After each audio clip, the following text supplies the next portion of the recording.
আসসালামু আলাইকুম রহমতুল্লাহ। আজ আমরা হযরত আবু হুরায়রা রাদিয়াল্লাহু আনহু এর একটি চমৎকার ঘটনা শুনব, যা আমাদের মায়ের প্রতি দায়িত্ব ও রাসূলুল্লাহ সাল্লাল্লাহু আলাইহি ওয়াসাল্লামের প্রতি ভালোবাসার গভীর শিক্ষা দেয়। এই ঘটনা থেকে আমরা তিনটি গুরুত্বপূর্ণ বিষয় জানব। প্রথমত, হযরত আবু হুরায়রা রাদিয়াল্লাহু আনহু এর মা রাসূলুল্লাহ সাল্লাল্লাহু সাল্লামকে কটূক্তি করেছিলেন, যা তার জন্য অত্যন্ত কষ্টকর ছিল। কিন্তু তিনি রাগ বা প্রতিশোধ না নিয়ে কেবল মায়ের হেদায়েতের জন্য রাসূলুল্লাহ সাল্লাল্লাহু আলাইহি ওয়াসাল্লামের কাছে গিয়ে দোয়া চাইলেন। জি, আমাদের মা বাবা যদি কখনো ভুল পথে থাকেন বা আমাদের মন কষ্ট দেন বা কটু কথা বলেন বা মারেন, তবুও সন্তানের কাজ হলো বেয়াদবি না করে তাদের প্রতি ভালোবাসা ও শ্রদ্ধা বজায় রাখা। তাদের জন্য আল্লাহর কাছে আল্লাহর কাছে ক্ষমা ও সৎ পথের জন্য আন্তরিকভাবে দোয়া করা, কারণ হেদায়েতের মালিক হলেন একমাত্র আল্লাহ তাআলা।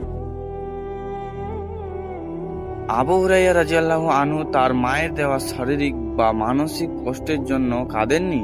তিনি কেঁদেছিলেন কেবল রাসূলুল্লাহ সাল্লাল্লাহু আলাইহি ওয়াসাল্লামকে অপমান করার কারণে। রাসূলের প্রতি তার এই ভালোবাসা ছিল তার ঈমানের ভিত্তি। আমাদের জীবনে রাসূলুল্লাহ সাল্লাল্লাহু আলাইহি ওয়াসাল্লামের প্রতি ভালোবাসা হতে হবে সর্বোচ্চ অগ্রাধিকার। যখনই তার সম্মান রক্ষার জন্য প্রশ্ন আসে, তখন আমাদের ব্যক্তিগত সম্পর্ক, কাজকর্ম, আবেগের ঊর্ধ্বে উঠে যেতে হবে। তবে তা প্রকাশ করতে হবে যে ইসলামের শালীনতা ও ধৈর্য বজায় রেখে। রাসূলুল্লাহ সাল্লাল্লাহু আলাইহি ওয়াসাল্লামের দোয়া এবং আবু হুরায়রা রাদিয়াল্লাহু আনহু এর আন্তরিক চেষ্টা, এই দুই এর ফলস্বরূপ তার মা মুহূর্তের মধ্যে ইসলাম গ্রহণ করে নিলেন। শুধু তাই নয়, তৃতীয় দোয়ার মাধ্যমে তার মুমিনদের কাছে চিরপ্রিয় হয়ে উঠলেন।